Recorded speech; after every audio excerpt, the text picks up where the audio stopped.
Muy buenos días, yo creo que todavía no almorzamos. Me dijeron a mí que en el programa yo tenía que hablar 5 minutos, ¿verdad? Y yo creo que en un foro de innovación, si no nos animamos a ser un poco disruptivos y romper un poco el protocolo, quiere decir que estamos en el lugar equivocado. Así que me voy a tomar un poquito más de 5 minutos y me van a escuchar un poco más. Porque realmente creo que este espacio, al cual agradezco a los organizadores, me han dado la oportunidad, Marcos, de tu incursión como presidente. Creo que fuiste el primer presidente junto con compañero Rivero, ¿verdad? Que se animaron un poco a romper la estructura de una organización centenaria como la Unión Industrial Paraguaya, y ustedes tuvieron también el coraje de abrirle las puertas a un grupo de jóvenes. Han habido cambios tremendos y cada año este foro de emprendedores e innovación sigue creciendo y sigue generando también enormes historias que se comparten a lo largo y ancho del país. La historia que quiero contar un poco es la historia que estamos viviendo nosotros, la historia que me está tocando vivir a mí, en esa idea de resurgir de un gigante. Yo me encuentro muchas veces con gente que me dice no se puede, eso que vos estás hablando no se puede. Y yo creo que es un poco lo que le pasa mucho a los jóvenes cuando quieren emprender, cuando quieren salir de su zona de confort y se encuentran muchas veces con el no se puede. Yo tengo innumerables casos y historias personales que me dijeron no vas a poder. Cuando era muy joven, ¿verdad? A mí me gustaba mucho el deporte y empecé a practicar rugby a los 12 años, ¿verdad? Y le veo a Farah Salomón, compañero mío, que llegamos a la selección nacional a jugar un mundial juvenil. Yo empecé primero con el testimonio de otro jugador que me dijo, vos no sos bueno para esto, Sánchez, anda a jugar otra cosa, hacer natación, hacer taekwondo, el rugby no es tu deporte. Y fue tanto lo que trabajé que no paré hasta ir a representar al Paraguay a un mundial. Jugué 2 mundiales, representé a Paraguay en diferentes ámbitos. Y a lo largo de mi historia personal, también cuando a los 17 años me enteré que iba a ser padre, y muchos me decían, y bueno, terminé el colegio, mi hijo, yo estaba en el segundo de la media, lo que es ahora el 5º curso en ese momento. Si terminar el colegio ya es un gran logro. Yo dije, no, voy a perseverar y voy a hacer todo lo que pueda para terminar el colegio, para ir a la universidad, para poder trabajar. Y a lo largo de la historia, de mi historia, escuché 1000 veces no vas a poder. Y cada vez que escuchaba un no vas a poder, era el combustible para salir adelante y demostrar, principalmente demostrar a mí mismo. Nunca era demostrarle a otro, era demostrarle a mí mismo que realmente yo podía derribar esa muralla que se quiere construir. Esa es la muralla que hoy vive el Paraguay. Y yo hablo constantemente que el gran desafío que tenemos los paraguayos, que es abandonar la mediterraneidad, no es la mediterraneidad física, porque la mediterraneidad física no la vamos a poder cambiar, a no ser de que haya algún evento climatológico mayor que inunde todo el territorio desde el río Paraná o el río Paraguay hasta alguna de las costas del Océano Atlántico. O que tomemos la decisión nosotros de salir a recuperar otro país, otro terreno que no veo hoy en el horizonte. Si no ocurren esos 2 eventos, nosotros vamos a quedarnos en este vecindario, y este vecindario va a ser un vecindario donde Paraguay va a ser un país mediterráneo. Pero la mediterraneidad que tenemos que abandonar es la mediterraneidad mental. Esa visión que fue construida a lo largo de muchísimos años y muchas generaciones, donde los paraguayos nos acostumbramos a que así nomás es, que las cosas no cambian. Y esto hay una explicación por qué ocurre. Porque el Paraguay ya fue una nación grande. Los paraguayos construimos una sociedad que era una sociedad próspera. El Paraguay de 1850 estaba en la frontera del desarrollo de los países de nuestra región. No teníamos la población más grande, no éramos la geografía más grande, pero los paraguayos no imaginamos ser una nación próspera. Que lastimosamente la guerra del 70 nos desvió de ese camino que ya habíamos emprendido y que durante muchísimas décadas, en un proceso de reconstrucción, nosotros hemos avanzado con el ideario de volver a recuperar. Y yo creo que hoy el Paraguay y los paraguayos, y ustedes los jóvenes, tienen esta gran responsabilidad de generar un cambio, ese cambio de paradigma, ese cambio en la visión que tenemos de nosotros mismos los paraguayos. De que al que no se puede le vamos a decir, le vamos a demostrar que sí se puede. A lo largo de los últimos 35 años, el Paraguay ha progresado muchísimo, no podemos negar. hemos construido instituciones económicas, hemos fortalecido nuestras instituciones democráticas. Y hoy Paraguay es uno de los países que tiene el mayor avance y desarrollo, si medimos desde el punto de vista de la estabilidad macroeconómica, el crecimiento económico, generación de empleo. Pero esto no es suficiente. Lejos estamos del Paraguay que podemos construir. Y eso depende de cada uno de ustedes, depende de cada uno de nosotros. Pero principalmente requiere desafiar a aquellos que nos dicen que no se puede. Hay un profesor de la Universidad de Harvard que escribió un libro que se llama Innovación y los enemigos de la innovación. Y él relata 600 años de la historia que explica cambios que se fueron dando que primero dijeron que eran imposibles o que no iban a ocurrir y que ocurrieron y que hoy son avances que los incorporamos en nuestro día a día. Yo estoy convencido que nosotros tenemos que desafiar lo que nosotros hoy tenemos. Nosotros no podemos quedarnos con el Paraguay que hoy tenemos. Y el proceso de cambio requiere muchas veces animarnos a lo que no conocemos. Y este es un proceso de construcción cultural, es un proceso que no tiene absolutamente nada que ver con la edad de las personas. Muchas veces se quiere hacer una disputa generacional. Los grandes le tenemos miedo a los cambios. Y hay una explicación muy lógica, porque a lo largo de nuestro propio tiempo, y yo estoy abandonando rápidamente la juventud, pues la juventud es la única condición que se pierde con los años. Tenemos que entender que quienes están atrás nuestro vienen con una impronta diferente. Y quienes vienen atrás nuestro tienen que saber que nuestros temores están dados también por nuestras propias experiencias. Y yo mencionaba en un espacio similar a este, años atrás, el cambio que se dio dentro de este sector empresarial, ¿verdad? Y el señor presidente de la UIP, un gran amigo, con mucho pelo blanco, que explica el paso del tiempo, pero también sus propias experiencias, llega a este cargo que es prácticamente la cúspide de la carrera profesional de cualquier empresario, el reconocimiento en un modelo imperfecto, pero el modelo que le permitió ser exitoso. Y utilizo, Enrique, este ejemplo tuyo, no diciendo que vos sos así, porque claramente vos no sos así, pero es lo que le ocurre a muchos quienes llegan a la cúspide y al reconocimiento. ¿Por qué yo voy a cambiar este modelo si este fue el modelo que me permitió? Es cierto, en el Paraguay hay mucha informalidad, en el Paraguay capaz que el capital humano no es el más ideal, pero acá estoy yo soy un empresario exitoso, pero requiere un nivel de compromiso con las generaciones futuras.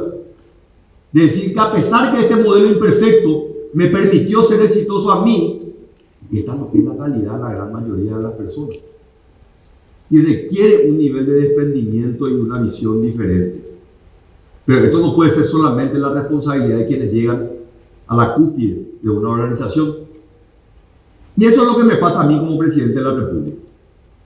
Yo desarrollé la incomodidad en la comodidad.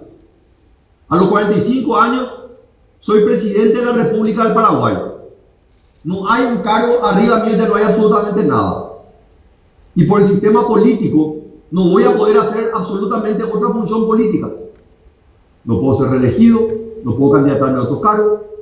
Y yo puedo decir, este es un sistema perfecto, porque yo pues soy tan capo que llegué a ser presidente de la República. Y no, tengo una incomodidad con este cargo, porque yo rechazo el Paraguay que tenemos hoy. A pesar de que me lleno la boca diciendo que este es un país lleno de oportunidades, este es un país que tiene estabilidad macroeconómica, que la inflación es baja, que crece, que generamos empleo. Pero sin embargo, este no es el Paraguay que yo quiero para el Paraguay. Para el Paraguay. El Paraguay que yo me imagino es un Paraguay totalmente diferente a él. Y en esto no hay que pensar que vamos a ir a copiar el modelo y vamos a ver qué es lo que le ha permitido ser exitoso a otro y vamos a replicar acá nosotros los paraguayos. No, no, no. El Paraguay que yo me imagino es un Paraguay que lo construimos nosotros. Y es un Paraguay que les puedo asegurar que ninguno de ustedes hoy se está imaginando. Sí podemos tomar aprendizaje o lo que se dice, hay ingredientes en una receta. La receta nunca va a ser la misma en cada país. La receta nunca va a ser la misma en cada empresa o en cada familia. Pero sí hay condimentos que podemos sacar. Condimentos como los que nos muestra una nación como Taiwán, que no es el país más grande geográficamente, no es el país que tiene la población más grande, pero que entendió que en su adversidad, en la dificultad, en el riesgo, en el temor, está la fuerza para poder sostenerse como nación. Taiwán, a pesar de que el mundo está tratando de replicar el modelo de Taiwán en producción de semiconductores, no hay ningún país del mundo con más riqueza, con más población, con similar tecnología que haya podido desarrollar el sistema de producción de semiconductores. ¿Por qué? Porque encontraron que en la asociatividad, en el trabajo conjunto de diferentes empresas, está el éxito del conjunto. Y yo creo que Paraguay está en ese proceso. Yo creo que Paraguay está en entender que ninguno de nosotros va a poder ser exitoso si el que está al lado mío no es exitoso. Que el éxito de mi compañero, de la empresa, también va a ser el éxito mío. Y este es un proceso de evolución.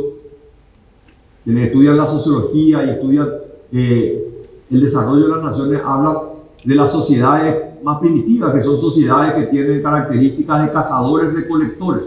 Los guaraníes eran cazadores-recolectores. Primero eran nómadas, después se empezaron a establecer, pero vivían de lo que cazaban de ese día. Y a lo largo de los años y los siglos de la evolución del ser humano, hemos entendido que las sociedades que han pasado de ser sociedades de cazadores-recolectores a productores son las que han prosperado. Y ahí entramos, obviamente, que la industria es probablemente el sector que más valor agregado genera. Por eso hay que avanzar en un proceso de industrialización. Pero este proceso no puede funcionar si no hay un sentimiento colectivo entre todos. De entender que hoy muchos de ustedes capaz que se conocen, capaz que no se conocen, pero hoy el que está al lado puede ser la persona que les ayude a emprender un proyecto. O puede permitirle que el negocio que están pensando ustedes se pueda conectar con el negocio que está haciendo otra persona. Pero nosotros tenemos que ser conscientes que se puede hacer eso. ¿Existe un riesgo? Claro que existe un riesgo. Todos los días yo tomo decisiones que implican un riesgo.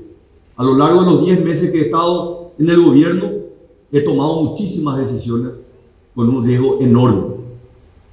El 18 de diciembre me levanté a las 4 de la mañana. A las 5 de la mañana, el 18 de diciembre, se iba a ingresar a Tacumbú en el operativo Venerato. Y yo me levanté una hora antes. Y me levanté pensando que podía ser el último día de mi gobierno. El último día. ¿Por qué? Porque si no tomábamos el control de la cárcel, si ese día morían 200 personas porque sabíamos que había explosivos adentro, yo en unas horas más, por haber tomado esa decisión, tenía que salir del gobierno. Yo tomé una decisión.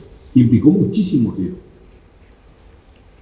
Tomamos el control de la cárcel de Tacumbú, una cárcel que estaba elegida entre las 10 cárceles más peligrosas del mundo. 7 portones. El gobierno solamente llegaba hasta el segundo portón. A partir de ahí ya no teníamos, el Estado paraguayo no tenía control. Y desde la cárcel se manejaba el microtráfico, se llevaban adelante las extorsiones. Y yo estaba decidido a no vivir en ese Paraguay. Yo no acepto vivir en un Paraguay donde los paraguayos no tenemos el control de nuestro país. Yo creo que ese es el mensaje que tenemos que tratar de entender todos, ¿verdad? Que tomar estas decisiones exige un condimento de riesgo enorme y aceptar que en el riesgo y en el temor de fracasar está muchas veces el combustible para salir adelante. Muchos de los jóvenes que están acá, estoy seguro que deben tener cientos de casos de éxitos y de fracasos. Y muchas veces creemos que todos llegamos a los lugares porque tuvimos casos de éxito. En realidad son muchos más los casos de fracaso, ¿verdad? Se escucha mucho de esto en el mundo del deporte. Ahora, unos días más salen los últimos 12 días de la carrera de Roger Federer. Y él estaba contando en uno de estos cortos que van a salir, dicen Yo apenas gané el 52% de los puntos que tú, apenas el 52%, 48% de todos los puntos que yo disputé, los perdí. Pero lo que tenía era la capacidad de recuperarme. Cada vez que perdía uno, me recuperaba. Y esa capacidad emocional. Y yo vengo hablando en diferentes foros, principalmente a los empresarios, decirles, salgamos a invertir. Porque la inversión es una decisión emocional, no es racional. Estoy seguro que muchos de ustedes están pensando, ¿será que tengo que hacer el negocio? Pero no sé si la tabla de Excel me da realmente la rentabilidad, o cuál es la tasa de retorno, o la tasa de interés, o el mercado que voy a llegar. Nos pasamos haciendo una cantidad de planillas, cuando en realidad mucho de esto tiene que salir de acá. De acá. De emprender y de tener miedo que vamos a fracasar. Es bueno tener miedo. Yo tengo muchísimo miedo de fracasar. Pero lo que hago es que no permito que el miedo se apodere de mí para no hacer nada. Yo creo que ese es el gran desafío que tenemos como sociedad. Animarnos a soñar en grande, no chico. Tenemos que animarnos a soñar en grande, ser una sociedad próspera, desarrollada. Es riesgoso, es súper riesgoso. Porque a la medida que también Paraguay progresa, empezamos a recibir patadas más fuertes. Y la pelota se mueve más rápido. Me tocó con el equipo que me acompaña hace unos meses, en el mes de enero específicamente, 16 de enero, nos fuimos al Palacio del Planalto, en Brasilia, después de muchísimo pedir que queríamos tener una reunión cara a cara con el presidente del Brasil y con su equipo para hablar de la renegociación de ITI.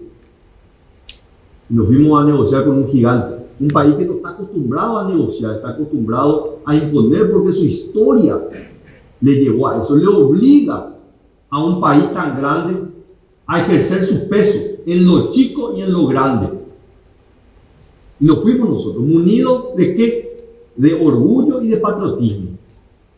Teníamos también nuestras tablas, nuestros documentos, pero eso no era lo que nos iba a sacar adelante, era nuestra determinación. Y durante 4 horas nos querían convencer por qué Paraguay tenía que aceptar que la tarifa actual era lo mejor para Paraguay. Porque la alternativa era bajar la tarifa. Y Paraguay, que no estaba consumiendo toda su energía, obviamente iba a salir perjudicado en esa estrategia. Y dijimos que no. Y apelamos a la historia.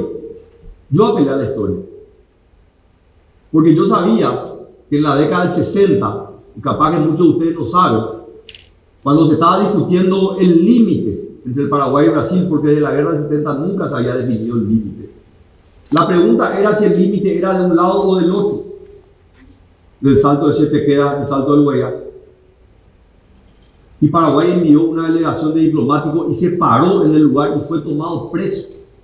Paraguayos, ministros, fueron tomados presos en ese. Y se convirtió en el momento de mayor tensión política después de casi 100 años que había terminado la guerra grande. Pero los paraguayos se fueron a defender ahí. Y yo decía, yo voy a hacer menos que eso. No, de ninguna manera. Y nos plantamos. Y se enojaron con nosotros.